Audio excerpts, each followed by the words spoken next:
प्यारे दोस्तों, आप सभी का बहुत बहुत स्वागत है शिवानी मैम हिंदी साहित्य क्लासेस में। कैसे हैं आप सभी? आई होप आप लोग बहुत अच्छे हैं और बहुत अच्छे से अपने एग्ज़ाम्स की तैयारी आप लोग कर रहे होंगे। फ़िलहाल अभी तो त्यौहार चल रहे हैं इधर, तो इस वजह से जो है एक आध दिन में क्लास नहीं ले पा रही हूँ, क्योंकि आप सभी को पता है दिवाली में जो है घर की सफाइयाँ वगैरह बहुत सारे काम होते हैं और मैं अकेली हूँ, तो बहुत सारे काम बढ़ जा रहा है मेरे ऊपर, बर्डन बहुत ज़्यादा है। तो इस वजह से मैं पीडीएफ तैयार नहीं कर पा रही हूँ, तो क्लास उसकी वजह से नहीं ले पा रही हूँ, है ना। लेकिन जैसे ही ये त्यौहार अभी बीत जाते हैं तो रेगुलर क्लास मैं लूँगी, एक दिन में गैप नहीं होगा। ओके, तो चलिए आज की क्लास में हम लोग जो है क्या भूलूं क्या याद करूं आत्मकथा पढ़ेंगे। क्लास स्टार्ट करने से पहले जो है आप सभी को धनतेरस की हार्दिक शुभकामनाएं। आप सभी का जीवन मंगलमय हो। ये दिवाली जो है आप सभी के जीवन में नई सारी खुशियाँ लेके आएँ, बहुत सारी खुशियाँ लेके आएँ, है ना। तो चलिए क्लास स्टार्ट करते हैं, देखते हैं क्या भूलूं क्या याद करूं आत्मकथा को।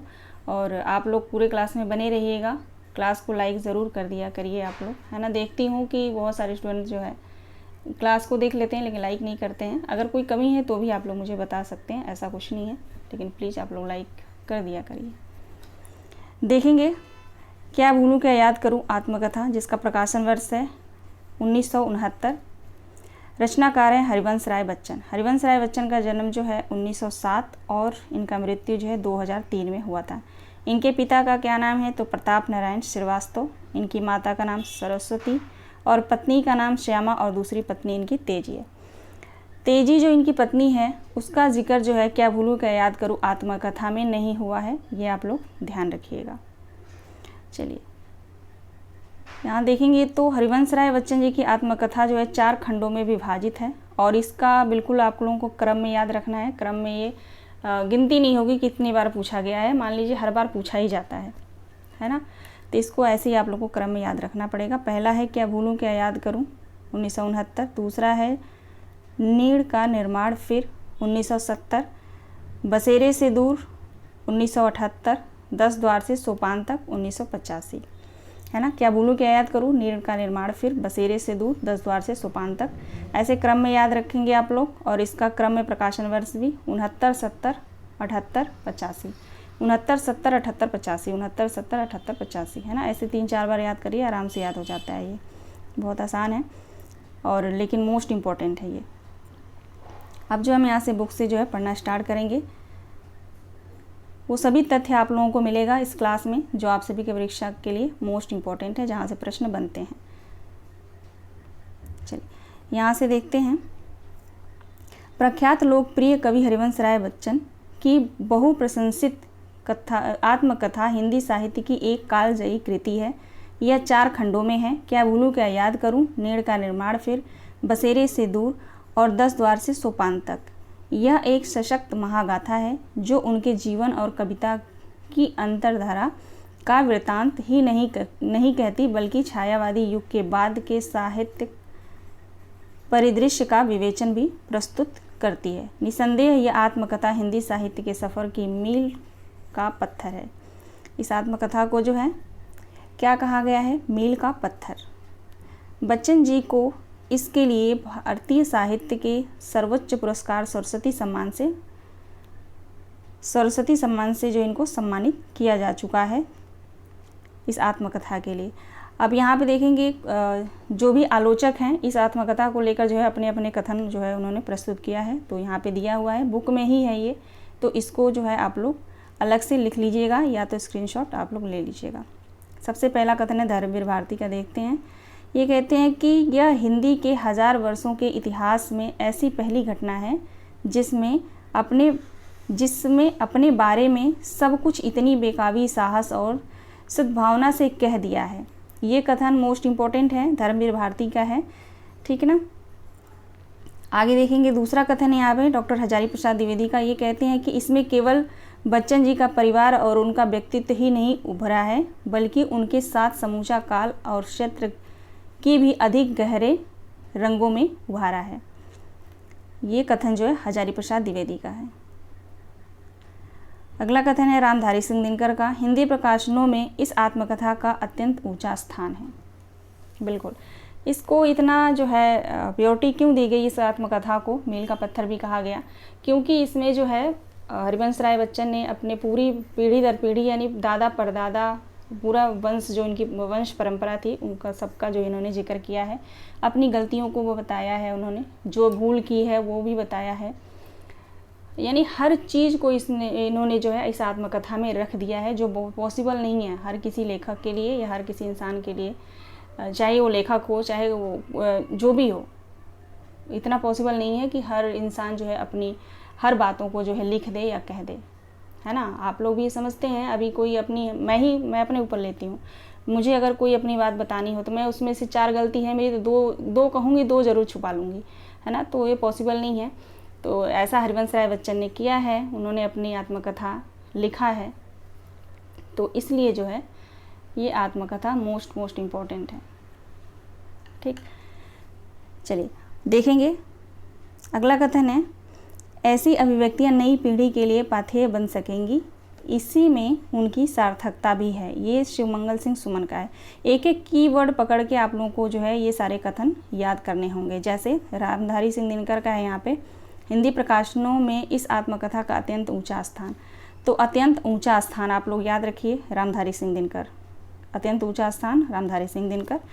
अगला कथन है, ऐसी अभिव्यक्ति नई पीढ़ी के लिए पाथेय बन सकेगी, इसी में उनकी सार्थकता है। तो पाथेय बन सकेगी, पाथेय बन सकेगी, यहाँ तक याद रखिए, शिवमंगल सिंह सुमन। अगला है नरेंद्र शर्मा का, ये कहते हैं कि यह हिंदी के आत्मकथा साहित्य की चरम परिणति है। तो चरम परिणति किसने कहा है इस आत्मकथा को? नरेंद्र शर्मा ने। ठीक, वैसे पूरा भी आप लोग याद कर सकते हैं, याद होता है तो, लेकिन बार बार रिवीजन करना पड़ेगा। यहाँ से देखेंगे, क्या भूलूं क्या याद करूं आत्मकथा का जो है पहला भाग यहाँ पे दिया गया। 4 खंडों में प्रकाशित कवि बच्चन की यह, अच्छा बच्चन सिंह मतलब जैसे नए स्टूडेंट होंगे ना तो बच्चन सिंह मत नहीं समझेंगे, ठीक है। यहाँ पे बात हो रही है हरिवंश राय बच्चन जी की, ठीक है। 4 खंडों में प्रकाशित कवि बच्चन की यह आत्मकथा हिंदी साहित्य की कालजयी रचनाओं में गिनी जाती है। प्रस्तुत प्रथम खंड प्रकाशित होते ही अपनी स्पष्टवादिता के कारण चर्चा का विषय बन गया। इसके गद्य ने भी हिंदी गद्य लेखन में नए मानक स्थापित किए। क्या भूलूं क्या याद करूं सहित आत्मकथा के 4 खंडों को 3 लाख रुपए के सरस्वती सम्मान से सम्मानित किया जा चुका है। ठीक ना, क्या भूलूं क्या याद करूं सहित आत्मकथा के 4 खंडों को जो है 3 लाख रुपए से, 3 लाख भी याद रखिएगा कितने रुपए से, तो 3 लाख रुपए से जो है सरस्वती सम्मान से पुरस्कृत किया जा चुका है या सम्मानित किया जा चुका है। अब हम आते हैं पहले संस्करण की भूमिका। पहले संस्करण की भूमिका हम पढ़ेंगे, क्या भूलूं क्या याद करूं आत्मकथा की पहले संस्करण की भूमिका। ठीक, देखेंगे, लेखन द्वारा अपने को अभिव्यक्त करते हुए मुझे 40 वर्षों से ऊपर हो चुके हैं। इतने दिनों में मैं अपने हृदय पर हाथ रख कर कह सकता हूँ, और कलाकार के लिए सबसे बड़ी सौगंध नहीं कि मैंने कुछ भी ऐसा नहीं लिखा जो मेरे अंतर जो मेरे अंतर से नहीं उठा, जो उसमें कहीं उमड़ा घुमड़ा अनुवादों के मामले में भी यह जो आत्मचित्रण आज मैं आपके हाथों में रख रहा हूँ, इसी प्रकार के मानस मंथन का परिणाम है। जीवन के जिस सीढ़ी पर मैं हूँ उस पर अतीत का स्मरण शायद स्वाभाविक होता है। मेरे पास औरों का मन जानने के लिए भी केवल अपने मन का पैमाना है। ये पहले संस्करण की भूमिका का जो है स्टार्टिंग का लाइन है, तो इसे आप लोग लिख लीजिएगा, पूछा जा सकता है कि किस आत्मकथा की भूमिका है। आगे देखेंगे, मुझे कई वर्षों से लग रहा था कि जब तक मैं अपने अंतर में निरंतर उठती स्मृतियों को चित्रित न कर डालूँगा, तब तक मेरा मन शांत नहीं होगा। मेरी जिन अभिव्यक्तियों से आपके मन को भी तकचित शांति शब्द मैं इतने व्यापक अर्थ में प्रयोग कर रहा हूँ कि उसमें अशांति भी शामिल हो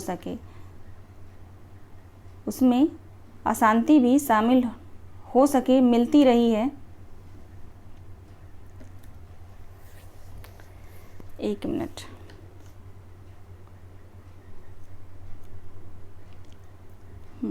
चलिए ठीक है, एक बार यहाँ से देखते हैं।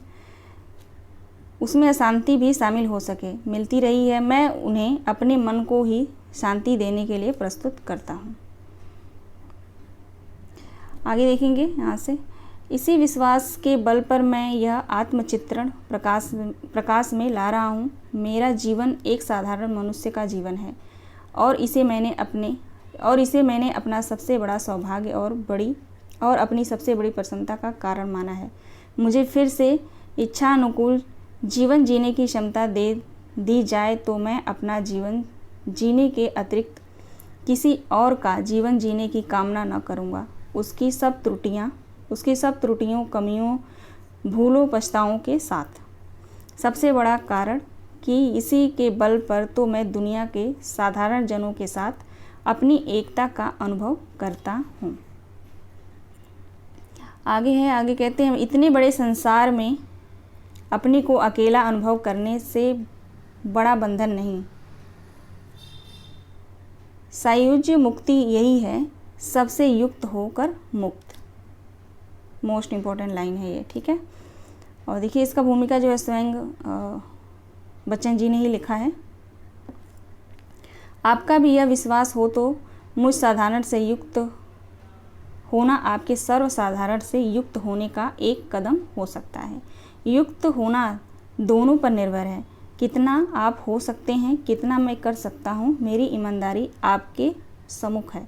पता नहीं यह आपकी कितनी सहानुभूति पा सकेगी। क्या भूलूं क्या याद करूं, मेरी पूरी योजना का 1/3 भाग है। क्या कहते हैं, क्या भूलूं क्या याद करूं, मेरी पूरी योजना का 1/3 भाग है। इतने ही बड़े 2 और भाग यथा समय आपके सामने आएंगे। नीड़ का निर्माण फिर और जीवन की आपाधापी में यदि समय और स्वास्थ्य ने साथ दिया।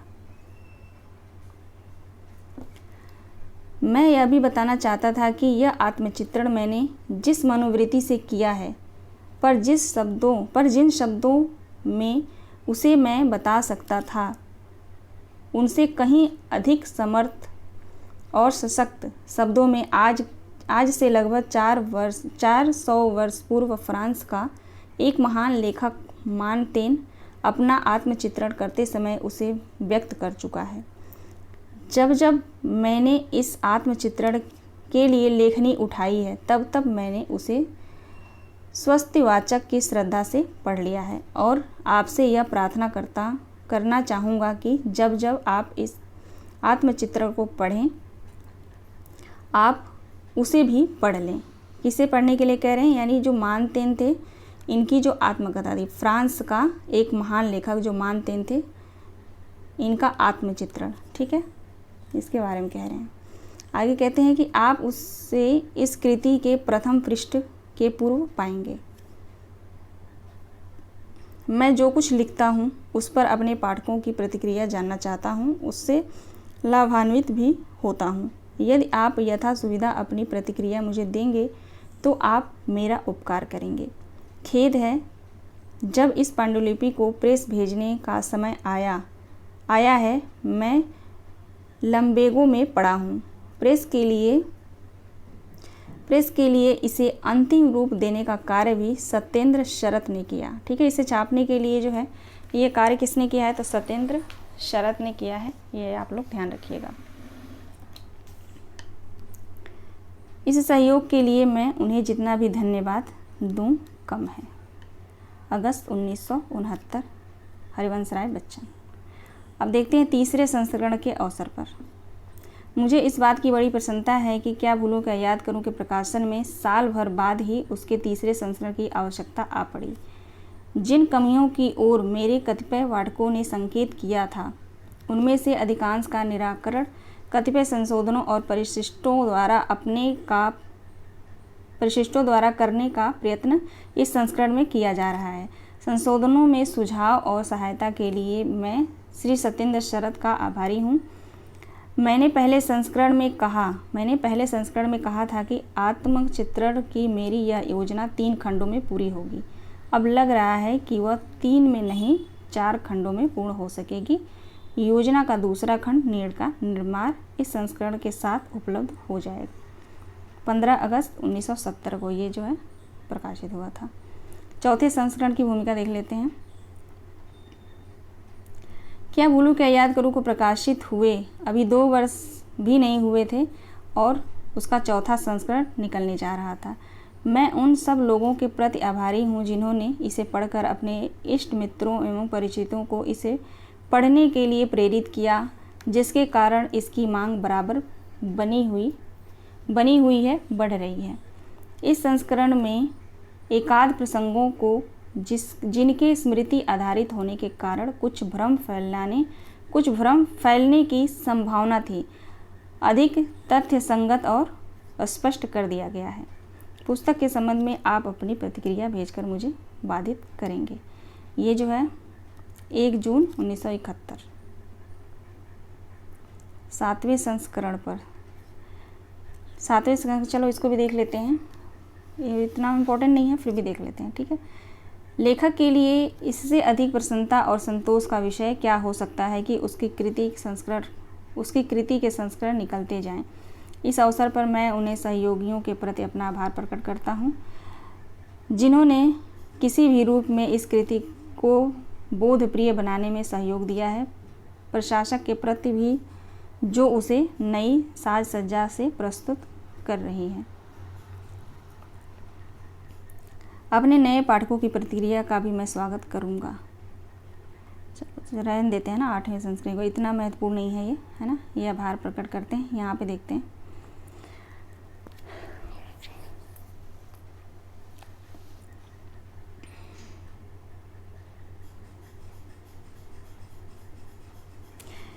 कहते हैं कि पाठकों का यह किताब ईमानदारी के साथ लिखी गई है। मैं आपको पहले से ही आगाह कर दूं कि इसके लिखने में मेरा एकमात्र लक्ष्य घरेलू अथवा निजी रहा है। इसके द्वारा पर सेवा अथवा आत्मश्लाघा का कोई विचार मेरे मन में नहीं है। ऐसा ध्येय मेरी क्षमता से परे है। इसे मैंने अपने संबंधियों तथा मित्रों के व्यक्तिगत उपयोग के लिए तैयार किया है कि जब मैं न रहूं और ऐसी घड़ी दूर नहीं है, यानी लिखते हैं कि जब मैं ना रहूं और ऐसी घड़ी यानी दूर उनके नहीं थी, यानी जो है कुछ तो था, उनको पता था कि मैं अब बचूंगा नहीं, है ना। उसके बाद कहते हैं, तब से इन पृष्ठों से मेरे गुण स्वभाव के कुछ चिन्ह संचित कर सकें और इस प्रकार जिस रूप में उन्होंने मुझे जीवन में जाना है उससे अधिक सच्चे और सजीव सब में वे अपनी स्मृति में रख सकें। अगर मैं दुनिया से किसी पुरस्कार का तलबगार होता तो मैं अपने आप को और अच्छी तरह सजाता बजाता और अधिक ध्यान से रंग चुनकर उसके सामने पेश करता। मैं चाहता हूँ कि लोग मुझे मेरे सरल स्वभाव और साधारण रूप में देख सकें, सहज निष्प्रयास प्रस्तुत, क्योंकि मुझे अपना ही तो चित्रण करना है। मैं अपने गुण दोष जग जीवन के सम्मुख रखने जा रहा हूँ, पर ऐसी स्वाभाविक शैली में जो लोक शैली में मर्यादित हो। यह मेरी जन्म उन जातियों में हुआ यदि मेरा जन्म उन जातियों में हुआ होता जो आज भी प्राकृतिक नियमों की मूलभूत स्वतंत्रता का सुखद उपयोग करती हैं, तो मैं आपको विश्वास दिलाता हूँ कि मैं बड़े आनंद से अपने आप को आपाद मस्तक एकदम नग्न उपस्थित कर देता। इन प्रकार पाठकों, मैं स्वयं अपनी पुस्तक का विषय हूँ। इस प्रकार जो है कहते हैं कि पाठकों, मैं अपनी पुस्तक का स्वयं विषय हूँ और मैं कई वजह नहीं देखता कि आप अपनी फुर्सत की घड़ियाँ ऐसे नग्न और निरर्थक विषय पर सर्फ करें, है ना, सर्फ करें। मानतेन की विदा स्वीकार कीजिए। 1 मार्च 1580।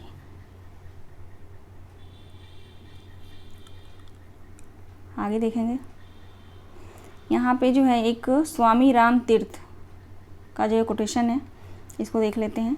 हमारे छोटे से छोटे अनुभव में मानवता का सारा इतिहास छिपा रहता है। तो ये कोटेशन जो है मोस्ट इम्पॉर्टेंट है, इसको आप लोग अलग से लिख लीजिएगा, ठीक है। स्वामी रामतीर्थ का है। चलिए अब यहाँ से जो है हम पढ़ना स्टार्ट करते हैं। देखते हैं, ये दृष्टि के बुक से मैंने लिया है। ये यहाँ से जो है मोस्ट इम्पॉर्टेंट सभी तथ्य जो है बहुत अच्छे से दिए गए हैं, और जितनी बार प्रश्न पूछा गया है अभी तक वो इस बुक में जो है मिल जाएगा आप सभी को। अगर आपको नहीं मिल रहा है तो आप लोग मुझे बताइएगा, मैं प्रूफ के साथ दिखाऊंगी। क्या भूलूं क्या याद करूं, हरिवंश राय बच्चन। देखते हैं, तत्कालीन समय के संयुक्त परिवार तथा गरीबी में भी लोगों के एक साथ रहने का सुंदर उदाहरण उक्त रचना में मिलता है। इस आत्मकथा के संबंध में मुख्य कथन है, देख लेते हैं। यह हिंदी के 1000 वर्षों के इतिहास में ऐसी पहली घटना है जिसमें अपने बारे में सब कुछ इतना बेकाबी साहस और सद्भावना से कह दिया है। अच्छा, ये जो बुक से ही है, तो हमने तो बुक में देख ही लिया ये कथन, है ना, लेकिन चलिए दोबारा भी देख लेते हैं, रिवीजन हो जाएगा। इसमें केवल बच्चन जी का परिवार और उनका व्यक्तित्व ही नहीं उभरा है, बल्कि उनके साथ समूचा काल और क्षेत्र भी अधिक गहरे रंगों में उभरा है। ये हजारी प्रसाद द्विवेदी का कथन है। ऐसी अभिव्यक्ति नई पीढ़ी के लिए पाथेय बन सकेगी, इसी में उनकी सार्थकता भी है। ये शिवमंगल सिंह सुमन का है। नरेंद्र शर्मा का कथन है यहाँ पे, यह हिंदी के आत्मकथा साहित्य की चरम परिणति है। देखते हैं सारांश। बच्चन ने आत्मकथा के तीसरे भाग का नाम जीवन की आपाधापी में निर्धारित किया था। हरिवंश राय बच्चन ने आत्मकथा का जो तीसरा भाग था उसका नाम जो है जीवन का आपाधापी में निर्धारित किया था, जो कि बसेरे से दूर नाम से प्रकाशित हुआ, ठीक ना। तो ये मोस्ट इम्पॉर्टेंट है, शायद मैंने वहाँ बुक में नहीं बताया, ऐसी पड़ गई है ना, उसके लिए माफ़ी चाहती हूँ। यहाँ पर ध्यान रखिएगा आप लोग, जो इनका तीसरा भाग था बसेरे से दूर, है ना, बसेरे से दूर नाम से जो है प्रकाशित हुआ, लेकिन नाम क्या रखा था इन्होंने, जीवन का आपाधापी, ठीक है। जीवन की आपाधापी नाम से जो है इन्होंने निर्धारित किया था, जो कि बसेरे से दूर नाम से प्रकाशित हुआ। क्या भूलूं क्या याद करूं में हरिवंश राय बच्चन अपने परदादा के समय से बात आरंभ करते हैं और पीढ़ी दर पीढ़ी का जीवन चित्र प्रस्तुत करते हुए अपनी कथा तक आते हैं। इसमें जीवन के पूर्वार्ध का चित्रण प्राप्त है। बच्चन पूरी ईमानदारी से अपनी बात रखते हैं। वे कर्नल और उनकी पत्नी चंपा से अपने अनुराग का चित्रण करते हैं, तो अपनी प्रथम पत्नी श्यामा से अपने प्रेम का अंकुरण भी दिखाते हैं। बच्चन की आत्मकथा से उस समय की क्रांतिकारी गतिविधियों की सरगर्मी का आभास होता रहता है। ये रहा सारांश। आगे देखेंगे तो श्यामा से विवाह और उनकी मृत्यु तक की कथा कहकर बच्चन बात को विराम देते हैं। तो इस बात को आप लोग याद रखिएगा। क्या भूलूं क्या याद करूं, हरिवंश राय बच्चन जो है अपने परदादा के समय से बात जो है आरंभ करते हैं, ठीक है। परदादा के समय से बात आरंभ करते हैं और ख़त्म कहाँ होता है, तो श्यामा से विवाह और उनकी मृत्यु की कथा कहकर बच्चन बात को विराम देते हैं। गांव का उल्लेख, इसमें 2 गांव का उल्लेख हुआ है, अमोढ़ा और बाबूपट्टी। अमोढ़ा गांव और बाबूपट्टी। हरिवंश राय बच्चन सबसे पहले अमोढ़ा गांव का जिक्र करते हैं, ठीक है। इससे मैंने क्वेश्चन सॉल्व भी कराया हुआ है। बच्चन जी जो है सबसे पहले किस गांव का जिक्र करते हैं, तो अमोढ़ा गांव का। बच्चन कैथी लिपि को कायस्थों की लिपि कहते हैं। कैथी लिपि को जो है किसकी लिपि कहते हैं, तो कायस्थों की लिपि कहते हैं। अकबर प्रदत्त हुक्के का दृष्टांत देते हैं। अकबर प्रदत्त हुक्के का दृष्टांत देते हैं ये, ठीक। एक एक पॉइंट मोस्ट इम्पॉर्टेंट है, ठीक है ना। तो इसमें जो है आप लोग सभी मोस्ट इम्पॉर्टेंट मानेंगे। नेक्स्ट पॉइंट है, बच्चन के दादाजी ललितपुर में जेल दरोगा थे। इनके जो दादाजी थे, अभी आगे नाम पता चलेगा, वो ललितपुर में जो है जेल दरोगा थे। वहीं बच्चन के पिताजी का जन्म हुआ था। इनके पिताजी का नाम क्या था, प्रताप नारायण श्रीवास्तव। नेक्स्ट पॉइंट है, बच्चन 44 वर्ष की उम्र में पीएचडी करने कैम्ब्रिज गए थे। 44 वर्ष की उम्र में कहाँ गए थे, पीएचडी करने, तो कैम्ब्रिज गए थे। बच्चन ने पायनियर अखबार में बतौर गश्ती एजेंट भी काम किया था। पायनियर अखबार। बच्चन जो है छठी संतान थे, अपने माता पिता के चौथे संतान थे, तो छठवीं संतान थे। हरिवंश राय बच्चन को लक्ष्मीनिया चमारिन के हाथों उनकी मां ने 5 पैसे में बेचा था। सभी मोस्ट इम्पोर्टेंट जो है पॉइंट है ये, आप लोग ध्यान रखिएगा। हरिवंश राय बच्चन को जो है लक्ष्मीनिया चमारिन के हाथों उनकी माँ ने कितने पैसे में बेचा था? तो 5 पैसे में। ठीक। बच्चन का बचपन मोहल्ला चक में बीता। अगला पॉइंट है मोहल्ला चक वाला घर सड़क में आ जाने पर वे कटघर में बस गए। बच्चन का पहला विवाह श्यामा से हुआ था, इनकी पहली पत्नी श्यामा थी। बच्चन श्यामा को ज्वाय और बच्चन को सफरिंग, यहाँ पे ध्यान दीजिएगा, बच्चन श्यामा को ज्वाय और श्यामा को सफरिंग कहकर पुकारती थी। हरिवंश राय बच्चन को जो है, हरिवंश राय बच्चन श्यामा को क्या कह के बुलाते थे? तो ज्वाय, और श्यामा जो है बच्चन को क्या कह के बुलाती थी? तो सफरिंग। आगे देखेंगे, अगला पॉइंट है बच्चन गांधी की राजनीति को प्रतीकात्मक कविता कहते थे। हरिवंश राय बच्चन गांधी जी की राजनीति को प्रतीकात्मक कविता कहते थे। बच्चन अपनी कविता को जीवनवादी कविता कहते थे।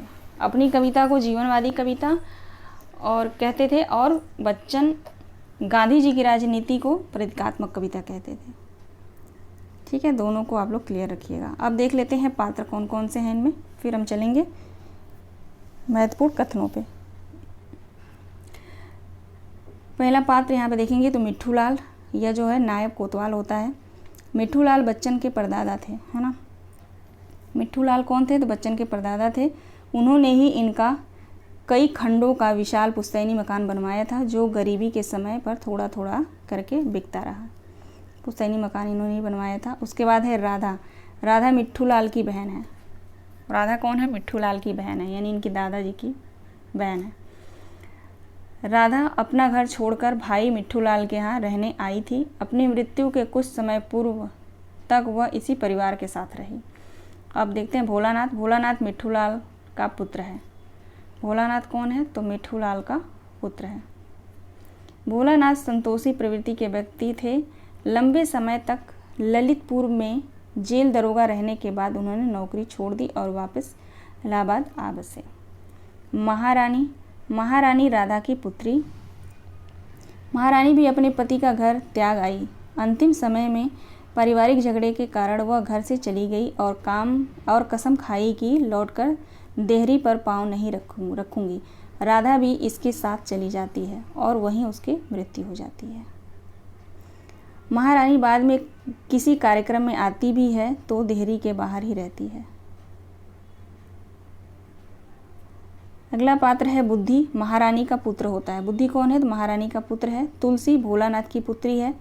प्रताप नारायण भोलानाथ के पुत्र और बच्चन के पिताजी। प्रताप नारायण भोलानाथ के पुत्र होते हैं, यानी भोलानाथ, अगर पूछा जाए कि इनके दादा कौन हैं, दादाजी, तो भोलानाथ, और परदादा मिट्ठू लाल, है ना, क्योंकि भोलानाथ के पुत्र हैं प्रताप नारायण, और इन्हीं के पुत्र जो है बच्चन जी हैं। सूरसती यानी सरस्वती बच्चन की माँ है। बच्चन की माँ बड़े परिवार की थी और शिक्षित थी। बच्चन पर उनका बड़ा प्रभाव पड़ा। उसके बाद है मंगल पंडित। मंगल पंडित बच्चन परिवार के सदस्य थे और गाढ़े वक्त में साथ खड़े रहते थे। फिर है सुंदर, मंगल की पत्नी। सुंदर कौन है? तो मंगल की पत्नी है। कर्नल कौन है? तो मंगल का पुत्र है। कर्नल बच्चन का अभिन्न मित्र है। उसका विवाह चंपा से हुआ था। उसकी मृत्यु बारिश में भीगने के कारण असमय हो गई। चंपा कर्नल की पत्नी है। चंपा एवं बच्चन में कर्नल के मरणोपरांत प्रेम संबंध उपजता है। वह गर्भवती हो जाती है तो सुंदर को लेकर बद्रीनाथ चली जाती है। वहाँ वह कड़ी यातनाएं झेलती है। इस दौरान उसकी मृत्यु हो जाती है। इसका भी जिक्र इन्होंने बहुत अच्छे से किया हुआ है, अपनी गलतियों को बताया हुआ है यहाँ पे बच्चन जी ने। उसके बाद देखेंगे यहाँ पे श्यामा बच्चन की पहली पत्नी है। श्यामा समृद्ध परिवार की पुत्री थी, जिसका विवाह बच्चन के जानकार ने करवाया था। श्यामा के स्वभाव ने बच्चन के निराश जीवन को पुनः प्रेम से भर दिया। श्यामा को क्षय रोग यानी टीबी का रोग हो जाता है और वह कई वर्षों तक यातना भोगती है। बच्चन को भी क्षय रोग हो जाता है तो वह उनकी बड़ी सेवा करती है। जिस दिन बच्चन स्वस्थ होते हैं, जिस दिन बच्चन स्वस्थ होते हैं उस दिन वह खाट पकड़ लेती है और पुनः स्वस्थ नहीं होती, यानी इनको ठीक कर देती है, बेचारी अपने बीमार पड़ जाती है, मर भी जाती है ना। उसके बाद है शालिग्राम, बच्चन के छोटे भाई। शालिग्राम कौन है? तो बच्चन के छोटे भाई हैं। शैल कुमारी बच्चन की बहन है। शालिग्राम बच्चन के छोटे भाई, शैल कुमारी छोटी बहन। विश्वनाथ प्रसाद बच्चन के अंग्रेजी ट्यूटर। अन्य पात्र हैं महंगिनिया, लक्ष्मीनिया, मनसा, गणेश प्रसाद, रामचरण शुक्ल, श्री कृष्ण प्रकाशो, महेश मुक्त, राजनाथ पांडे। इसमें देखिए महंगिनिया, लक्ष्मीनिया और मनसा मोस्ट इम्पॉर्टेंट पात्र हैं ये, और रामचरण शुक्ल और राजनाथ पांडे मोस्ट इम्पोर्टेंट है, गौड़ पात्र इनको कहेंगे। ठीक है, अब देखते हैं महत्वपूर्ण कथनों को। पहला कथन है, आत्महीनता की भावना से अपने को मुक्त समझ लेने का भी कुछ अर्थ होता ही है। किस रचना से लिया गया है कथन? तो क्या भूलूं क्या याद करूं। दूसरा कथन देखेंगे, यहाँ जनता जातियों में बटी हो, जहाँ जनता जातियों में बटी हो वहाँ पारस्परिक ईर्ष्या, द्वेष, अपने गुण और दूसरों के दोष रखने की प्रवृत्ति बड़ी स्वाभाविक है। जातिगत आलोचन प्रत्यालोचनाएं जहाँ पारस्परिक संघर्ष सिद्ध करती हैं वहाँ पारस्परिक सहयोग भी सूचित करती हैं। ठीक, तो ये मोस्ट इम्पोर्टेंट कथन है। देखेंगे अगला कथन। कहते हैं अकबर बादशाह ने किसी अमीर को एक हुक्का भेंट किया। अमीर के परिवार में बड़ी हिफाजत की जाती थी उसकी, यानी किसकी? हुक्के की। बादशाह सलामत की भेंट थी। किसी समय चिलम टूट गई तो उसे बदल दिया गया, फिर भी निगाली टूट गई तो दूसरे निगाली लगवा दी गई। इसी तरह नैचा भी किसी समय बदला गया और फरसी भी किसी समय टूटी तो दूसरी में हुक्का जमा दिया गया। पर परिवार में यही प्रसिद्ध रहा कि हुक्का अकबर की भेंट है, यानी सब पूरा पार्ट जो है उसका बदल दिया गया, लेकिन फिर भी क्या कहा जाता था कि यह हुक्का जो है अकबर बादशाह की भेंट है। हालांकि अकबर ने जिस हुक्का को भेंट किया था उसका अब कोई अंश उसमें बाकी न रह गया था। स्थूल वस्तुएं ही नहीं, शायद संस्कृतियां भी इसी परिवर्तन और परंपरा के क्रम में अपनी सनातनाएं बनाई रहती हैं। बिल्कुल, है ना। तो ये कथन मोस्ट इम्पोर्टेंट है। अगला कथन है, मनसा की छठी पीढ़ी मेरे पिता और खानदानी चाचाओं की पीढ़ी थी। मनसा की छठी पीढ़ी कहते हैं कि मेरे पिता और खानदानी चाचाओं की पीढ़ी थी। हुक्का गंसी चाचा भी पीते थे, पर अपने बड़े भाई के सामने नहीं। बड़े भाई यह जानते थे और 2-4 कस खींच वे अपना मुंह फेर लेते थे और कोई हुक्का उठाकर गंसी चाचा के पास पहुंचा देता था, जो कहीं छिपे बैठे रहते थे। सभी कथन जो है मोस्ट इम्पोर्टेंट है और हरिवंश राय बच्चन के हैं। ठीक, यहाँ पे किसी और पात्र का नहीं है। आगे अगला कथन है, वे गांव से लकड़ी मंगाते और शहर में खूंटे गढ़ाकर सप्लाई करते। खूंटे गढ़ाकर यानी गढ़कर जो है सप्लाई करते थे। एक बार की मुझे याद है, उन्होंने एक गाड़ी खूंटे हमारे घर उतरवा दिए। रजक हो गए इतने खूंटे, यानी वे रिजेक्ट हो गए थे। जो भी उन्होंने जो गाड़ी से खूंटे लाए थे वो रिजेक्ट हो गए थे, है ना। फौज में किसी खास पैमाइश बनावट के खूंटों की दरकारी थी और ये कुछ उनसे 19 पड़ते थे, बस रिजेक्ट कर दिए गए और हमारे यहाँ महीनों खूंटे जलाकर खाना बनाया जाता रहा, यानी उसी खूंटे को जलाकर जो है खाना बनता रहा। अगला कथन है, जलियांवाला बाग हत्याकांड के समय वे नहीं थे। लौटकर वे हमारे घर आए थे और उन्होंने एक संध्या को मार्शल्ला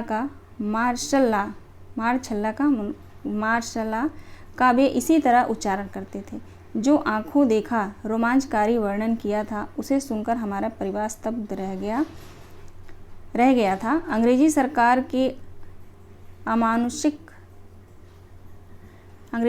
के अमानुषिक अत्याचारों की कथा सुनाते सुनाते उनकी आंखों से आंसुओं की धारा बह चली थी और उनके मुंह पर माता के दाग के सारे गड्ढे भर गए थे। उस रात जो है किसी ने खाना नहीं खाया और रसोई उठा दी गई। अपने परिवार में उनसे अधिक भावुक व्यक्ति मैंने नहीं देखा था। मार्शल लॉ के दिनों का जैसा भीषण वर्णन उन्होंने किया, उनकी छाया भी मुझे कई वर्षों याद आधिकारिक रिपोर्ट के पढ़ने पर न मिली थी।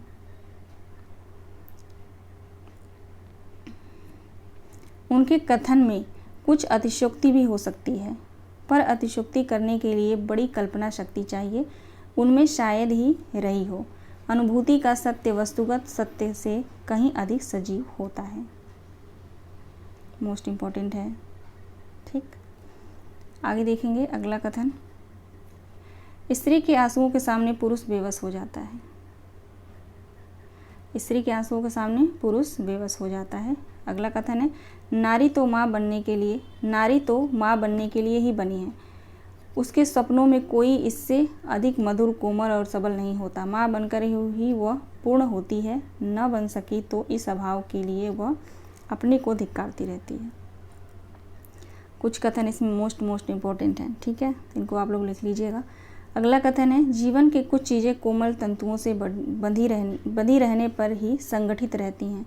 जब उन्हें अधिकार की लौह श्रृंखला से बांधने का प्रयत्न किया जाता है तब वे बिखर जाती हैं। अगला कथन है, बाबा को अपने कलम कागज़ के छोटे मोटे खर्च के लिए दादी की काफ़ी खुशामद करनी पड़ती थी। पुरुष के ऐसे काम धंधे को नारी का समर्थन कम ही मिलता है। जिससे 4 पैसे की आमदनी ना हो, पुरुष भावना पर जी सकता है, नारी नहीं। मोस्ट इम्पॉर्टेंट कथन है ये, पुरुष भावना पर जी सकता है, नारी नहीं। ठीक है, इनमें से कथन जो है क्रम में ही आप लोग याद रखिएगा, बिल्कुल ये क्रम में दिया हुआ है कथन सभी। ठीक ना, पॉइंट्स करके जो क्रम में दिया हुआ है। और आज सभी को पता है कि आजकल जो है क्रम में कथन पूछे जा रहे हैं। अगला कथन है, जिंदगी और औरत उस आदमी का सिक्का मानती है जो झिंझोड़ कर फेंक दे। जिंदगी और औरत उसी आदमी का सिक्का मानती हैं जो झिंझोड़ कर फेंक दे। अगला कथन है, कल्पना तभी सजीव और सबल होती है जब उसका आधार यथार्थ में हो। यथार्थ बाहरी मात्रा नहीं बल्कि जो अनुभूति का अंग बनकर भीतरी बन गया हो। मोस्ट इम्पॉर्टेंट कथन है ये। अगला कथन है, सत्याग्रह तो शायद निर्बल का हथियार है। समाज दुराग्रह करता रहता है। समाज दुराग्रह करता है।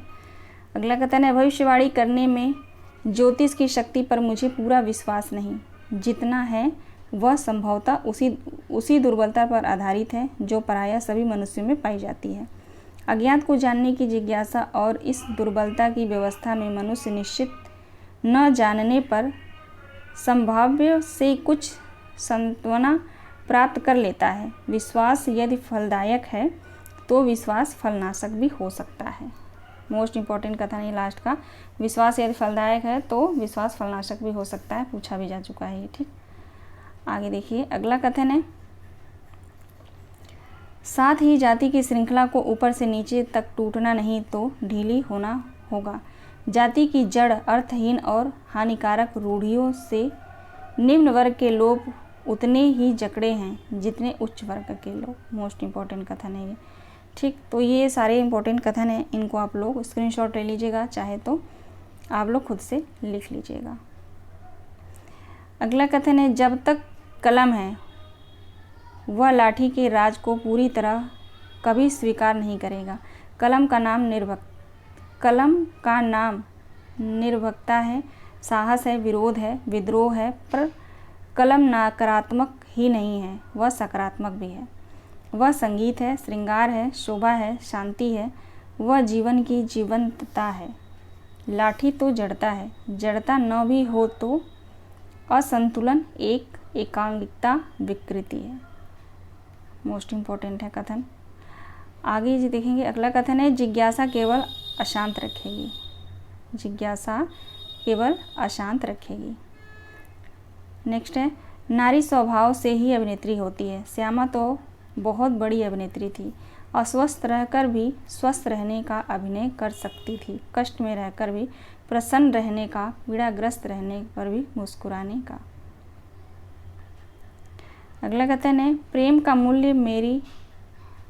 मूल्य प्रेमी अपने प्राणों से प्रसन्नता से अदा कर सकता है, लेकिन यदि उसे पैसे की शक्ल में मांगा जाए तो वह निश्चय अपने प्रेम का अपमान समझेगा, खासकर जब पैसा न दे सकने की स्थिति में उसके प्रेम का अवमूल्यन किया जाए। तो ये रहा हरिवंश राय बच्चन के आत्मकथा के सभी महत्वपूर्ण कथन, और जो है जितना भी एग्ज़ाम के लिए महत्वपूर्ण था वो सब कुछ मैंने जो है इस क्लास में आप लोगों को दिया है, पढ़ाया है। तो आशा करती हूँ कि अच्छे से जो है ये आत्मकथा आप लोगों को समझ में आई होगी। बाकी पूरी आत्मकथा आप लोग को पढ़नी है तो पुस्तक का PDF मेरे पास है, मैं सेंड कर दूँगी। आप लोग मुझे कमेंट ज़रूर करिएगा, ठीक है। तो चलिए मिलते हैं नेक्स्ट वीडियो में। आप सभी दोस्तों का बहुत बहुत धन्यवाद। Thank you so much. आप लोग अपना ख्याल रखिए।